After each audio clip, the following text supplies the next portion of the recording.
Good morning everyone and welcome to Vlogmas Day 5. It is Tuesday, which means I have work, but I plan on doing a Q&A sort of thing when I'm done getting ready for work. I just finished editing Vlogmas Day 4 and it's uploading now, so once that's done I'll start getting ready for work. I'm also watching and catching up on some YouTube videos from a bunch of my subscriptions since I just don't have time. It's really weird how I can make so much content but not have time to watch all the content I want to watch. So it's just really weird how it works out sometimes, but a good start to the morning.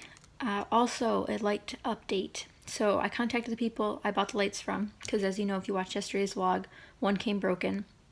They said that I could buy a new light stand, which is the part that was broken, and that they'd refund me. Sounds a little bit sketchy. Why can't they just send me a new one? But whatever. So I bought the new one and messaged them back with my order number and all of that to see if they could get me a refund and how that would work. But hopefully that comes soon. It should be here, what's today, Tuesday? So it should be here Thursday because of Prime. But for now I have one light, and hopefully this will work for now. I was really hoping to get some extra videos done this week, but now since I won't have both lights, we'll see what I can do with one light. I'm going to try to put this light in the corner, I think. There's a spider over there yesterday. My boyfriend finally killed it. So now I can put it over there without, well, hopefully I can. It's kind of a hard object to move since it's so tall and it's like a little bit shifty. These aren't the best light stands. I mean, I paid, I think, around $50 for them for the set of two. And they're definitely not the best quality. There's definitely better ones out there.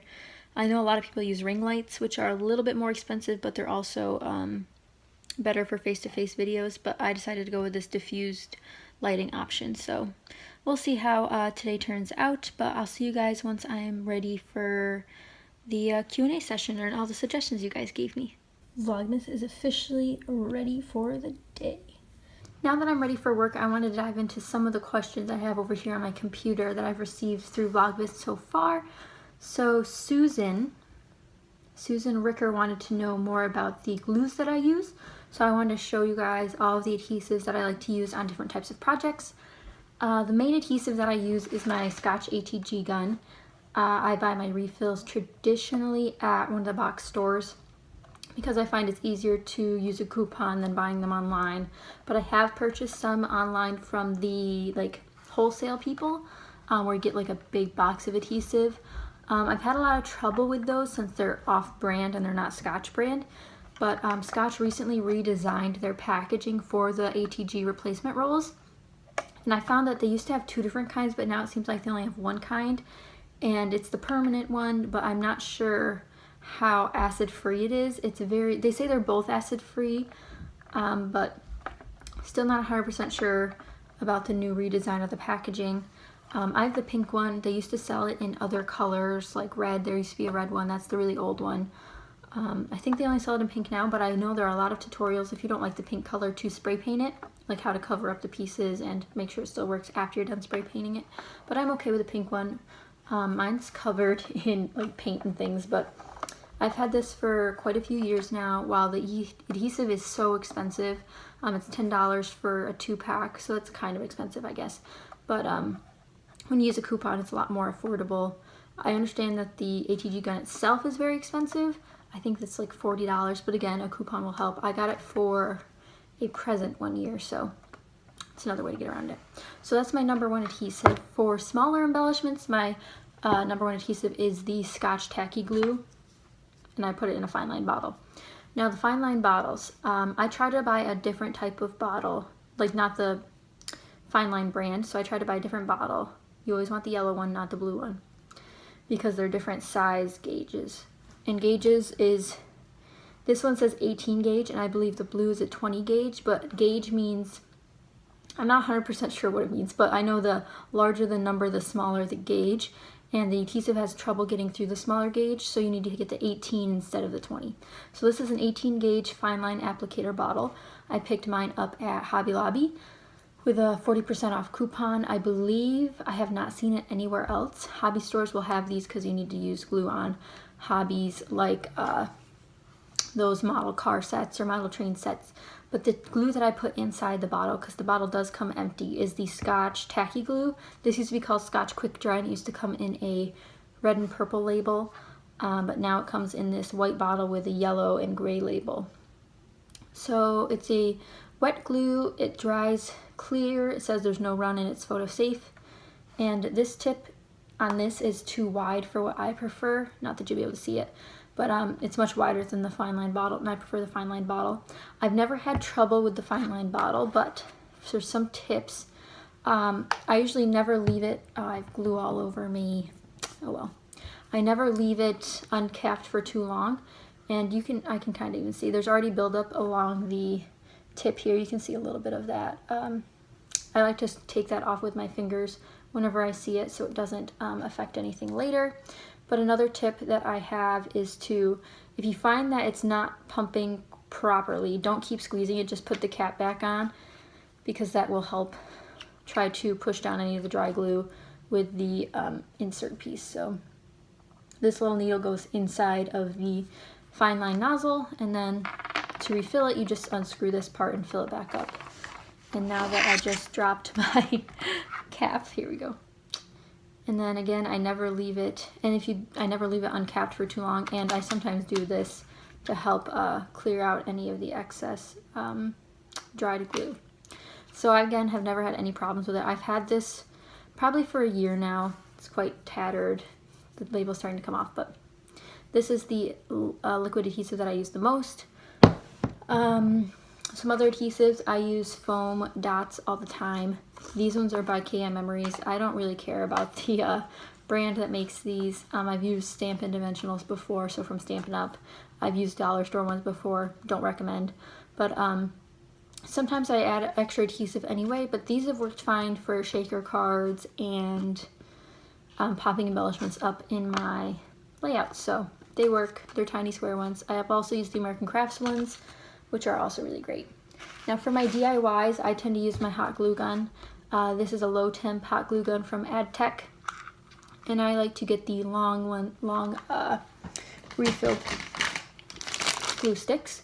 These are also by AdTech. I purchased, you could probably purchase both of these at Walmart still.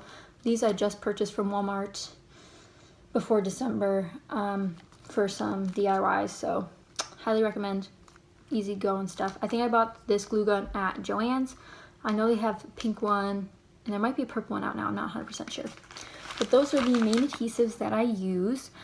I'm trying to think if I use anything else a lot. I do have like the rolls of adhesive, so the tapes, let's see if I have any here.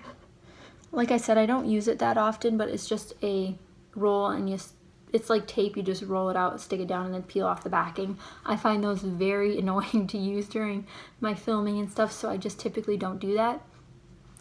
But let me know your favorite adhesives in the comments. I'd love to know. I'm definitely a fan of the ATG. I don't find it bulky or heavy.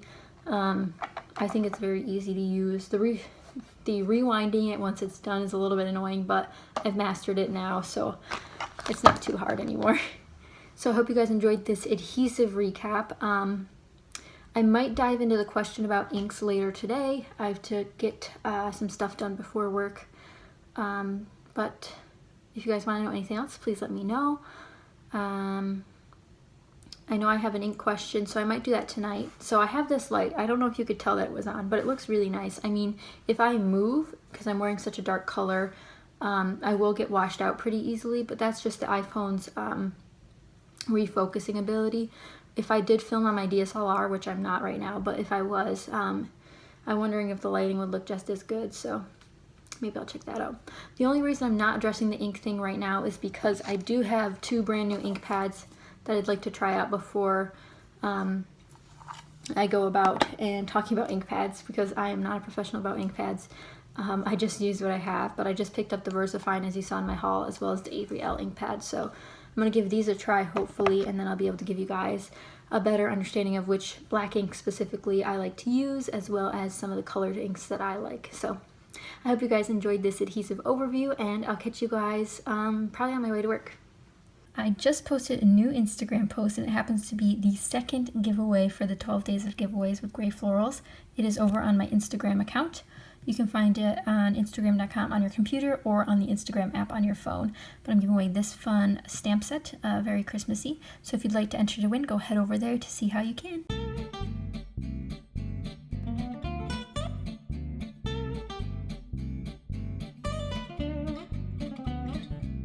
So I am back from work now. As you saw, we are having pizza for dinner tonight. We went to Domino's and picked up pizza. I got the classic cheese and Sam got the classic pepperoni. And we're just going to watch some more TV.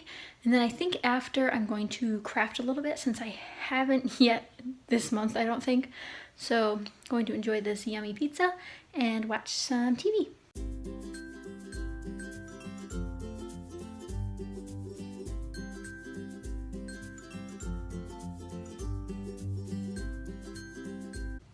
Hey guys, it's after 6 o'clock now. I am back at my craft desk and I decided I would do the ink segment tonight. I have all my inks laid out in front of me, but I wanted to start with the colored ink pads that I use. I was gifted this set of ink pads. All the colors are here. At least 10 years ago. They're really old, and I'll take out one here. Some of them are still good. A lot of them I have to stamp multiple times to get the color that I want. But as you can see here, they're called Whisper Archival inks. I don't know if they make these anymore. They are dye-based inks. It says they're made by Sugarloaf Products, so I'm not sure, but they're permanent waterproof dye-based inks. These are the colored ink pads that I normally use, but I do have a select few other color ink pads. Color Box is one of my favorite brands of ink. I love their chalk inks. I don't have all of my inks here. A lot of my inks are still at home, but I brought the main ones here for now, and then I bring more down every time I go. But this is a very bright red color. This is lipstick red. I also use the Avery L's ink pads. I have the gray here. I do like this gray. It's a green gray though, so it's a very specific sort of shade. But I did just pick up the mustard one. Haven't tried this one out yet, but I would recommend the Avery L ones. Again, these are pigment ink pads. This color is Fog, and this one's Mustard Seed, just in case you want to know the actual colors. Back to Color Box, I do have one of their dye ink pads, so not a chalk, but a dye ink pad. This is also in a gray color. It's very, just looks black. But this one's good as well, gray tone. Their dye inks are great. The other two chalk colors that I really like that I have in bigger sizes is Dark Brown and Chestnut Roan. So these two I use a lot for like tree branches, trees, anything that needs to be brown, or distressing pages. They work great with foam sponges. Like I said, the Color Box brand ink pads are very moist ink pads. I don't think I'll ever need to re-ink them.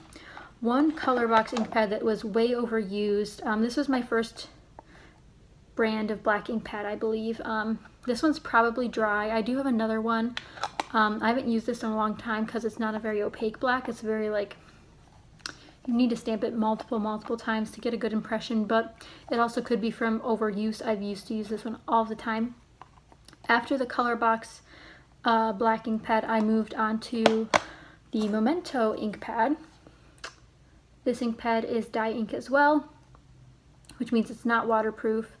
So I'll open this one up.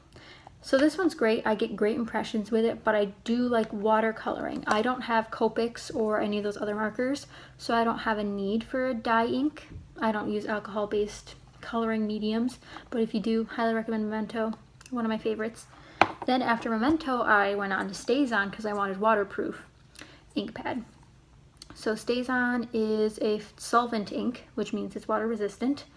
My problem with StazOn is it doesn't stamp clearly. I'd have to stamp, I don't know if it's because mine is so dry. I don't think it's dry. I kept the little plastic covering on it. It's very wet. I don't know, it might just be my stamps. I usually use like new stamp sets, not like my older ones, but I find that it's not what I'm looking for. So since I wasn't happy with StazOn, sorry, it's upside down, I just bought the VersaFine pigment ink pad for fine details. I do have some rubber stamps. I usually use acrylic stamps or clear stamps, whatever they're made out of, but this is a pigment ink, and it is waterproof, so you can use it for watercoloring, which I'm excited to try out. I did stamp this in that time lapse, as you saw, so it made a really great impression. This was one stamping for each of those. And this stamp set is by Waffle Flower. I bought it in a grab bag. What I really also like about this is it comes with like a swivel head case, because a lot of my cases just lay around, but this one swivels around, which is cool. I'm afraid I'm going to break it, but other than that, I'm very happy with this so far. As for other ink pads, I do use a couple other ink pads. Well, not a couple, just one. I have this baby ink pad. Oh, I do have another set to mention, but I'll mention that afterwards. But I use the mini Versamark watermark stamp pad for all of my embossing. I used to have this one. This is the Inkcentials by Ranger embossing ink pad in clear. As you can see, it's very yellowed because it's very old. This is almost completely dried out. I don't know why I keep it. This was my only embossing ink pad before this one, which I bought this one last year, I think. So this one's definitely not the best quality. Definitely would recommend the Versamark for heat embossing. Even the little one, it's moist pink ink pad as well. It's very tiny, it's 1 inch by 1 inch, but other than that, being small, I definitely like this one. It grabs the embossing powder great. I only have to stamp it once, so that one's great. Stamping blocks, I use this Stampin' Up block. Speaking of Stampin' Up, I do have a couple of their inks. I have, I believe, 2. I have Cajun Craze and the white one. They came with my Paper Pumpkin kit when I used to subscribe to that. I believe I have videos of the Paper Pumpkin kits, if I'm not mistaken. But this is the stamp block that I use. It is severely dirty. As you can probably tell, there's like balloons etched onto it, but it's got the grips on the sides. I believe this is letter D. Yeah, this is the D size, so it fits most of my stamps. One more thing I wanted to mention, which I forgot to get out, are my distress inks. I have not mastered distress inks yet. I only have a couple sets. I have mostly small ones. I have one large one, and that is the brown tea dye color. I believe that's what it's called. But I made a couple cards with distress inks a while back, but I have a bunch of colors. So that's an overview of all of the inks that I own. I don't use most of them, but if I did, then I'd be stamping a lot more. So I just really need to start stamping more. So the ink pads that I use the most, or think I'll use the most, are VersaFine, Versamark, Memento, and then my colored inks, I guess, would be if I had to pick 4. That's not 4, that's a lot more, but those are the main inks that I use. I did show you all the inks that I own, essentially, or talked about them, but that's pretty much it. I think I'm going to craft now, and I'll show you guys what I make after. If you guys have any more questions about my inks, please let me know, and I'll be sure to answer them. So thank you to, I believe her name is Kari, for suggesting to talk about my ink pads. I appreciate it a lot. And I hope this answered your question. She just wanted me to talk about all of my ink pads, and I'm getting ink all over somehow. So I'm going to end this clip and start cleaning the red ink that I've gotten all over my desk.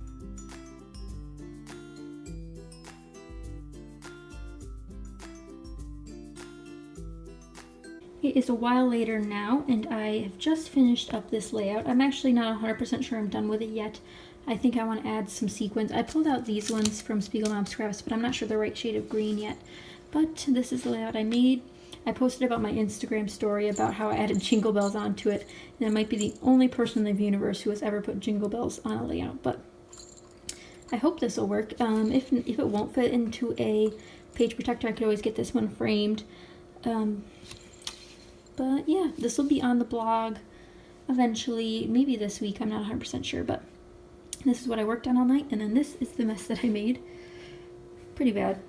I mean, all my Christmas stuff is relatively easy to put away since I'm keeping it all out to work on my December daily from last year, so not a lot of cleanup on that aspect, but that is what I worked on tonight.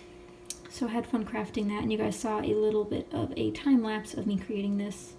A terrible angle, but that's all I had to work with at the moment, so. It is the end of the night finally. We're going to be heading to bed. Probably in an hour, but I want to end Vlogmas now so I can get some of it edited, and it's time for the advent calendar. Today is day 5 of Vlogmas. The one thing I don't like about this advent calendar is that they're not in order. So every time I go to look for a number, I actually have to search for it. And they're very difficult to open. Very difficult. This is supposed to be made for kids to open these things, and I can't even open them. And then the chocolates are equally impossible to get out. This time it is Scrooge. A cute little Scrooge candy. Not that it's gonna focus, but a nice treat before bed. I hope you guys enjoyed this day of Vlogmas, day 5. If you did, be sure to give it a thumbs up and subscribe. I have 2 giveaways going on right now, one on Instagram that I mentioned earlier. If you'd like to go check that out, I always have links to Instagram down in the description bar. And then I also have the one on a previous day of Vlogmas. It's in the title in case you're wondering, so you can search for it very easily.